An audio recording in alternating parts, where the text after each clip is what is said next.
Oi, estão me ouvindo agora? Sim, beleza. Sim, professor, Nossa, bom dia. bom dia, tudo bem? Nossa, levei um susto aqui. Pensei que íamos ficar sem aula de novo, né? Porque apagou tudo. Graças a Deus já ligou de volta. Vamos lá, deixa eu soltar o vídeo aqui também, né?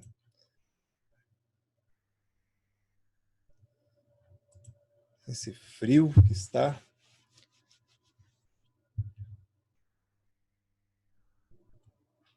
Vamos ver se vai funcionar.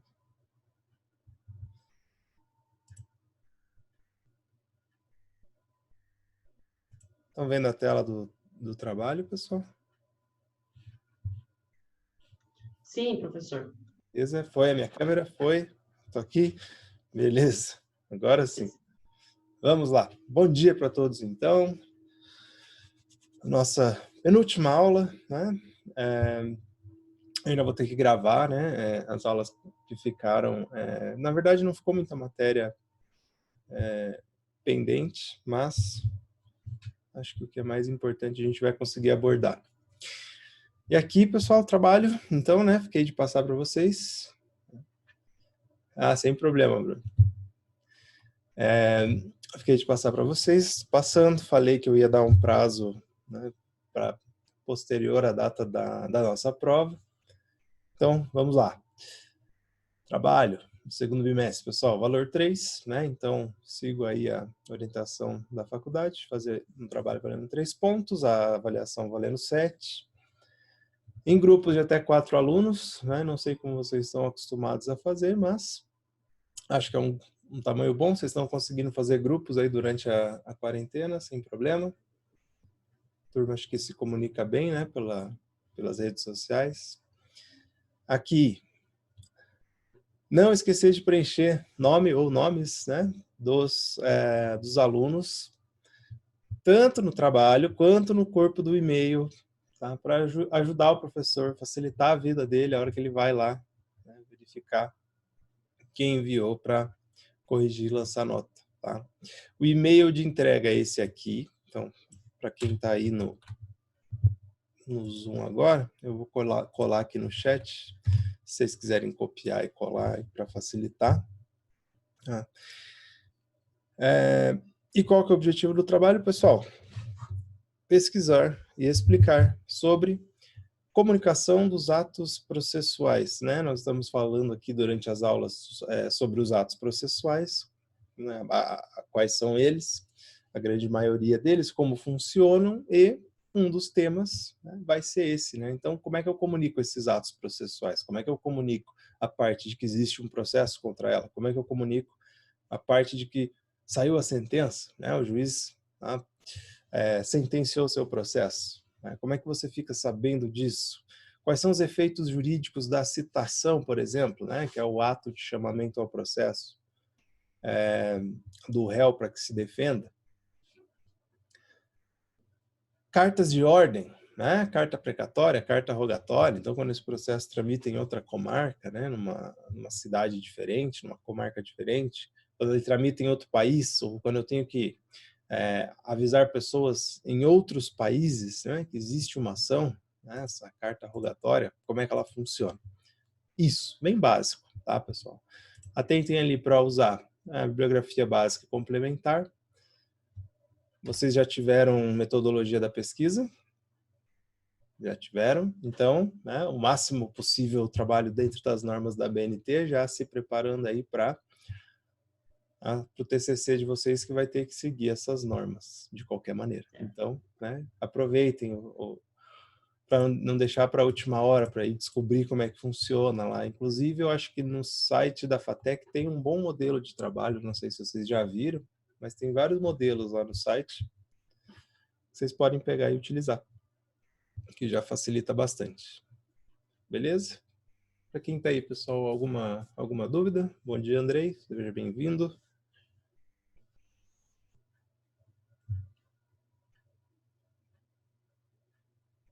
Não?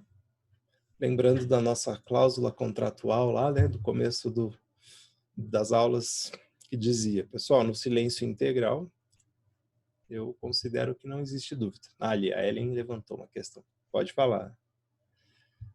Enquanto isso, eu vou mudando aqui o slide. Então, professor, ali no trabalho é para fazer com base no plano de ensino, certo? Uhum. Eu gostaria de saber onde eu encontro o plano de ensino do senhor. É que como eu cheguei agora nessas aulas, então eu posso ter perdido alguma coisa nas aulas anteriores. Ah, tá. Não, na Queria saber verdade, onde... o plano de ensino foi passado pelo professor Thierry, né? Ah, então continua o inicial. É o mesmo, isso, é o mesmo. O plano Ah, de ok, ensino então. não muda. Só, Ok, a bibliografia é a mesma. Né? ok. Obrigada. De nada.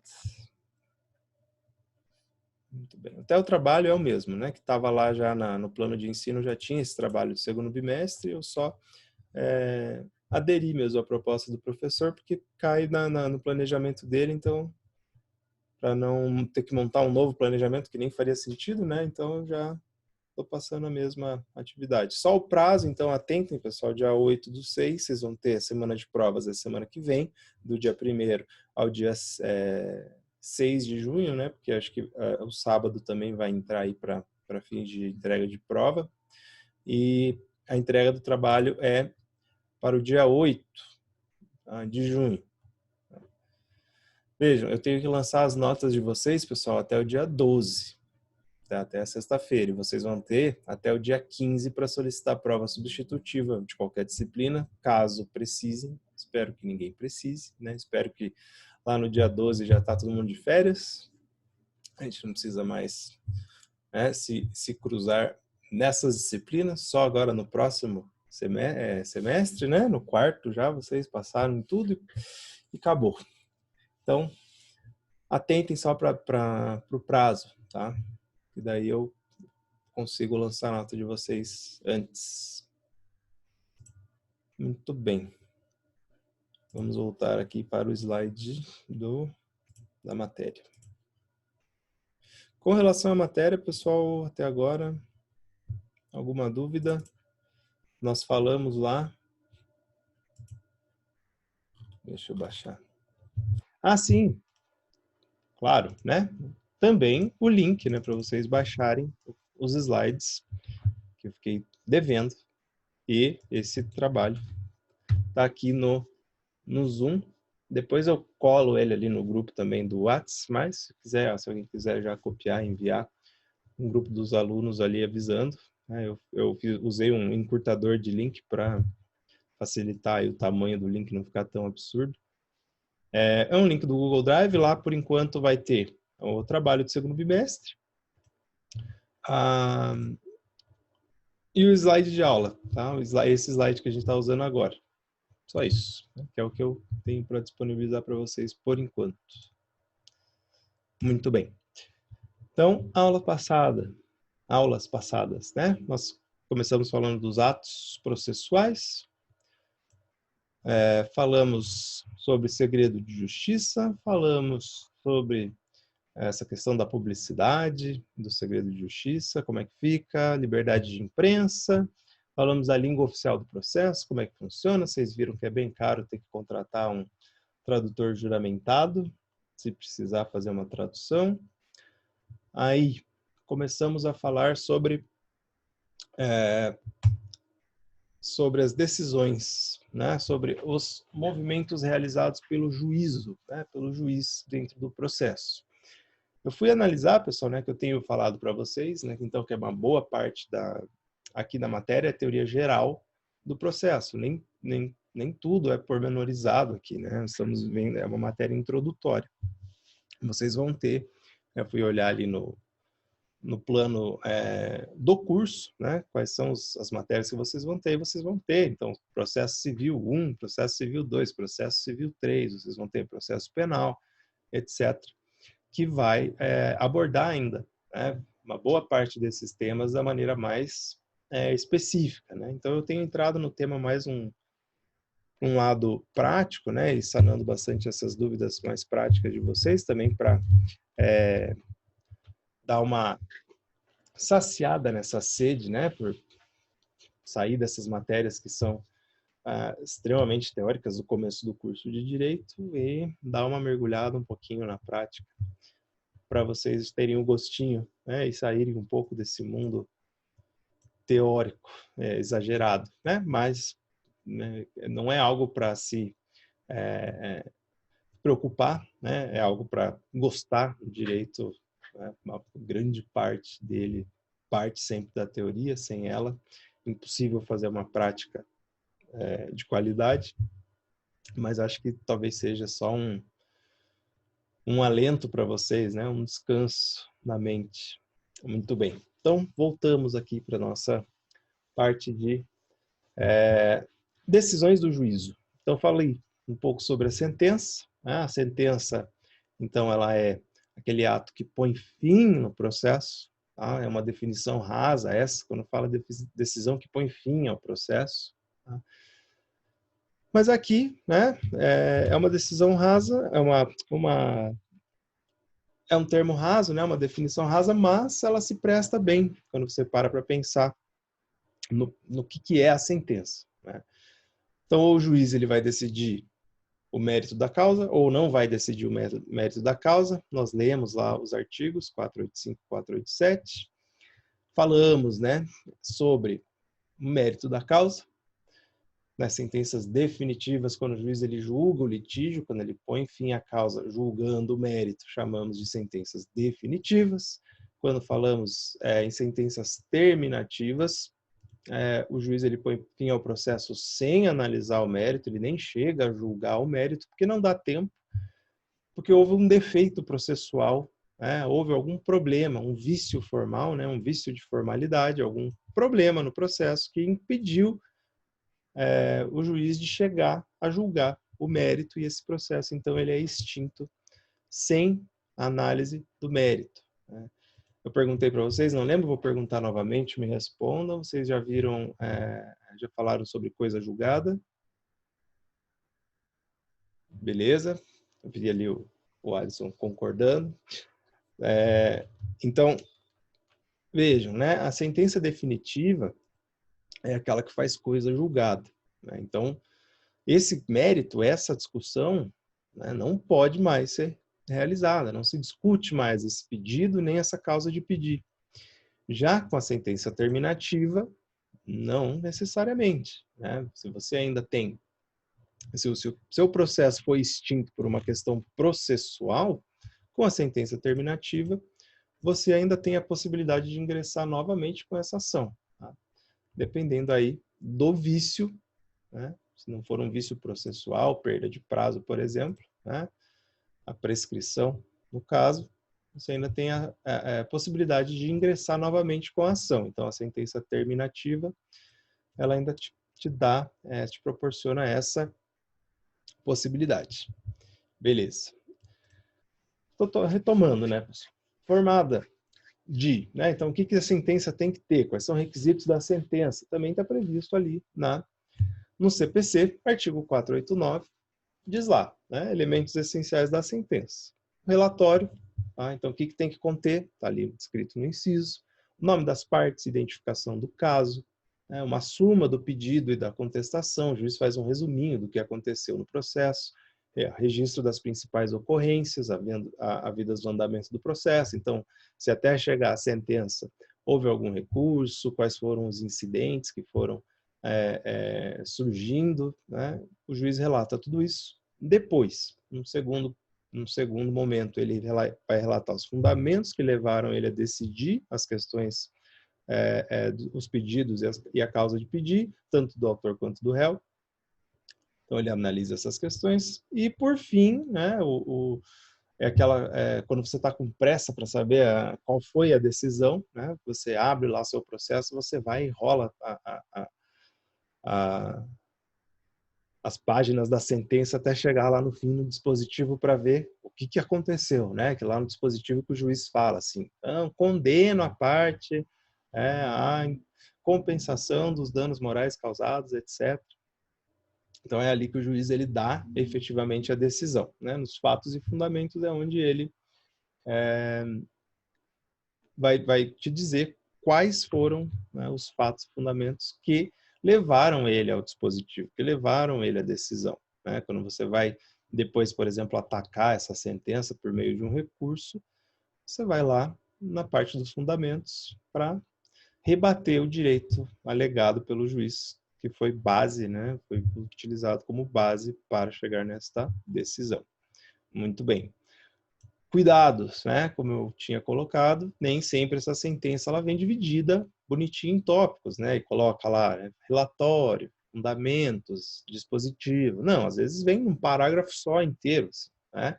Eu já peguei, eu queria tirar, eu não encontrei mais, mas eu tive uma ação, por exemplo, para vocês verem como não tem forma, né, definida em lei, como que tem que ser, que fonte que usa, que tamanho que usa.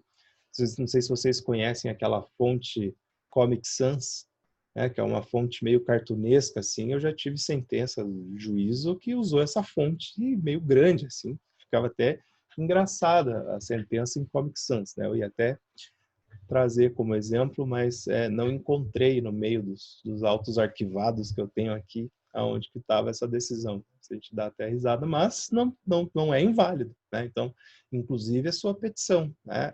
Ela vai seguir os requisitos da petição inicial, mas dentro dos requisitos de forma não existe, né? Você não precisa ter uma fonte determinada, não, né? Claro que a prática vai mostrar para você que é muito melhor você formular uma petição inicial que seja facilmente lida, né? E isso inclui, muitas vezes, né, não se estender demais. E é isso que a gente tem visto nas sentenças também, né? Sentenças dos processos, elas não vêm mais gigantescas, né? O juiz não passa horas e horas descrevendo os fundamentos, né? É mais sucinto, né? Tendo aí seguindo uma questão de celeridade e de cooperação processual, né? Claro, cada caso vai demandar, né, o esforço necessário para se aplicar o direito, dependendo dos fatos, né? Então, às vezes pode ser que haja uma sentença extremamente cumprida, porque, né, ou uma petição inicial muito cumprida, porque os fatos demandam, tem que discutir muita coisa, né? Muito bem. Passando isso, então, pessoal, né? Decisões interlocutórias. Dentro do processo, podem acontecer incidentes, né? E o juiz ele vai tomar algumas decisões no meio da ação. Então, aqui coloco como exemplo, né? São decisões que não põem fim no processo, ele só está tocando o processo, né? Ele precisa tomar uma decisão que vai ou não, às vezes, tolher direitos da parte. E aí, obviamente, a gente já vai ver, né, que cabe recurso, tá? Não falei aqui, então, no processo civil contra a sentença, o recurso cabível é a apelação. Vocês vão ter isso lá na disciplina específica de processo civil. Tá? Então, contra qualquer sentença, apelação. Com cuidado, né? Porque às vezes a gente pensa, a apelação é quando acaba o processo lá, o juiz dá a decisão de mérito, decide o caso. Não, né? A apelação ela é contra qualquer sentença, seja ela terminativa, por exemplo, quando põe fim ao processo com base só em defeitos processuais. Então, às vezes está no começo do processo, né? Digamos lá que a sua petição inicial foi indeferida, né? O juiz pôs fim ao processo numa matéria processual, uma sentença terminativa, né? E você pensa, putz, nem começou o processo, já está acabando aqui, né? Eu ingressei com a inicial, o juiz pediu para eu emendar, eu emendei, mas eu não agradei ou não cumpri o requisito que ele queria e ele indeferiu minha inicial. Recurso cabível? Apelação de cara já. Tá? Já das decisões interlocutórias, não é esse recurso cabível, né? Aqui depois vocês vão ter essa matéria específica, eu vou cansar de falar isso, mas só para vocês terem certeza de que não estão sendo subtraídos aí do conhecimento. Mas dentro das decisões interlocutórias, geralmente o que cabe são os agravos, né? Agravos de instrumento. Eu lembro que um professor meu sempre falava assim, como identificar se cabe ou não o agravo de instrumento. O que o juiz proferiu ali na hora, está ardendo para você? Quando ele dá aquela decisão, ardeu em você? Né? Se não for sentença e ardeu a decisão, porque é sentença, né? tem um ditado que costuma falar que às vezes a sentença não é boa para ninguém, um acordo bem feito é melhor. Então, muitas vezes na sentença nenhuma das partes sai tão contente assim. Mas se não for uma decisão terminativa, nem definitiva, né? Então, uma sentença, e estiver doendo aquela decisão para você, o recurso que cabe é o agravo de instrumento. E aqui, pessoal, como exemplo, eu trago ali, né?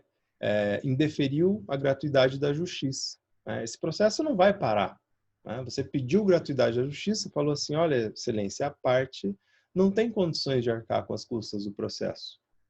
E o juiz fala para você, indefiro a gratuidade da justiça, visto que, né, sei lá, digamos que o réu na contestação alega lá que o autor é milionário, né? Junta fotos do Facebook lá dele com carros caros, em jantares, em cruzeiros, etc. E está pedindo justiça gratuita. O juiz dá uma decisão dessa, fala, olha, com base no apresentado, ele vai te oportunizar a palavra para você juntar lá prova, né? Porque nem sempre a pessoa, só porque ela ganha bem e tem dinheiro, ela tem condições de arcar com as custas do processo. Teve uma decisão recente, acho que é oriunda da Justiça do Trabalho, que mesmo ganhando um salário de 40 e poucos mil reais, a parte conseguiu justiça gratuita. Comprovando lá que tinha um gasto enorme com medicamentos e tratamentos médicos, etc. Então, tudo, obviamente, dependendo do caso. Mas aqui, né, quando ele toma uma decisão dessa no meio do processo, vejam, não vai frear o processo. Né? O que você vai ter que fazer é pagar as custas, mas esse processo continua tramitando, continua andando. Um outro exemplo seria quando o juiz decide, por exemplo, necessária a produção da prova pericial. E aí ele nomeia um perito judicial, intima as partes, né? Ele chama as partes e fala, nomeia aí o seu assistente técnico, se você quiser, né? Que acompanhe lá o perito, e formule seus quesitos, né? As perguntas que você quer que o perito responda quando for realizar a perícia. Essa decisão, se você discorda dela e fala, não, nesse caso não cabe perícia, tá louco? Para fazer perícia para quê? Vai perder tempo. Tá ardendo para você aquela decisão. Você não quer que seja produzida aquela prova. Então, você vai agravar. É uma decisão interlocutória. Está no meio do processo e não acaba ele. Tá? Muito bem. Dúvidas aqui, pessoal? Se forem surgindo dúvidas aí ao decorrer, vão mandando ali no chat ou não sei se vocês têm o costume de levantar a mão ali no Zoom, mas se quiserem falar direto também, podem falar, que me interrompam, que daí eu já dou a palavra. Professor, dando só um adendo ali que o professor falou do caso ter conseguido justiça gratuita ali, mas se for parar, é uma sacanagem, né, professor? Porque tá certo que todo mundo tem direito, tudo, mas se for ver pessoas que realmente necessitam, né, que não tem uma condição, às vezes brigam para poder ter essa justiça gratuita e não consegue, né? Imagina a pessoa ganhando 40 e poucos mil alegar que tem uma... veja, né, ali... Sacanagem, assim, né? Por isso que eu digo, assim, né, é a questão de análise, né, do caso. Ele comprovou, porque a justiça gratuita, o preceito né, você não poder arcar com custas do processo e nisso ter afastado a jurisdição. Né? Então, vejam lá na Constituição Federal, vocês estão tendo direito constitucional, o princípio da inafastabilidade do Poder Judiciário. Não é por não pagar custas, né, que você vai ter impossibilitada o seu direito à justiça, né, acesso ao judiciário. Agora, né, nesse caso, o juiz deferiu, deve ter tido um ótimo motivo. Não li a decisão, mas pelo que eu sei, né, essa pessoa realmente ela não tinha como arcar com essas custas, porque apesar de ganhar muito, ele tinha um gasto absurdo que não era de sua escolha. Né? Não era assim, eu não posso porque eu, né, sei lá, tenho negócios pelo mundo inteiro e estou em crise. Então eu não estou conseguindo pagar. Não, era uma questão assim, inafastável. Tratamento de saúde que se não fizer, morre. Uma coisa deve ser algo desse nível para conseguir. Né? E para conseguir, né, a gratuidade da justiça, o juiz ele manda trazer provas. Né? Então, geralmente, é satisfatório, né, eu consigo, geralmente, com declaração do imposto de renda. Apesar que eu acho isso também, que não é meio de prova, é suficiente, não seria, mas geralmente o juiz pede, né? Traga os últimos 3 anos de declaração do imposto de renda da parte. Aí você traz lá, por exemplo, 3 isentos. Né? Ou ele é isento, excelência, não tem declaração de imposto de renda. Aí ele defere a gratuidade da justiça. Mas nem sempre tem como saber, né? Porque é uma prova, às vezes, difícil de ser feita, a prova negativa, né? Como é que você prova que a pessoa não tem a condição, né? Se ela, por exemplo, é desempregada, né? Às vezes o juiz manda trazer aos autos provas de quem sustenta essa pessoa. Então, então não tem dinheiro, não trabalha, sei lá, um universitário acabou de entrar, né? Saiu do ensino médio, entrou no ensino superior, entra com uma ação judicial, pede justiça gratuita e ainda não trabalha. Aí o juiz fala, traz aí dos pais para mim a renda deles, para eu ver se essa parte realmente não tem, né, direito. Então é bem controlado isso, assim. Agora, o que acontecia antes do CPC 2015, né, junto com a lei e a Constituição Federal, que prevê lá, né, auxílio gratuito e integral à justiça, para quem não tem condições, é que era deferido com um mero pedido, né? Só você afirmar, então a parte ela assinava um documento dizendo assim, sou pobre na concepção jurídica do termo e não posso pagar as custas do processo. Só essa declaração de vontade já